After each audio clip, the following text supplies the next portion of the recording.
It's been more than a year now since Jehovah's Witnesses have gone knocking on people's doors, and according to representatives for the faith group, even after the coronavirus pandemic ends, they may not resume going door to door, a long-standing tradition and act of perseverance for which the community is widely known.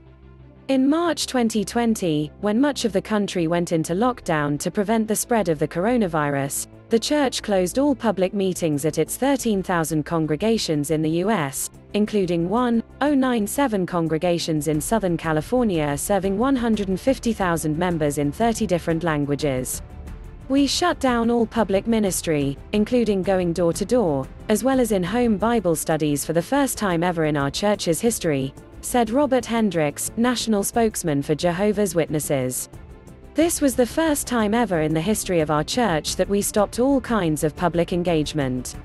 The church also cancelled 600 conventions in 240 countries, something it didn't do during the Spanish flu pandemic in 1918, which infected about 500 million people worldwide and killed 50 million, Hendricks said.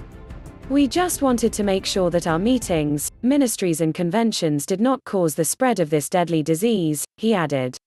It's unfathomable for us as a people or organization to be held responsible for the deaths of others. It's irreconcilable with our Christian values and what we preach.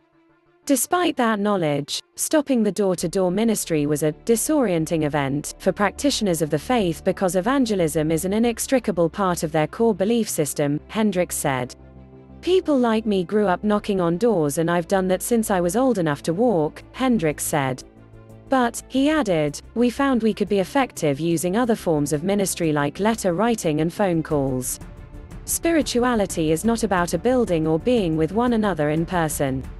It can still thrive when we're connected virtually or otherwise. We're still connecting emotionally, socially and spiritually.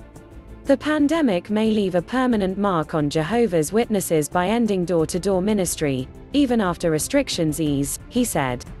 It's just hard to say if or when that can happen again, Hendricks said. There's no question that meeting people face-to-face is the most powerful way to reach hearts. But there are many unknowns. We don't know how resilient the virus is, how it could mutate and whether we'll reach herd immunity.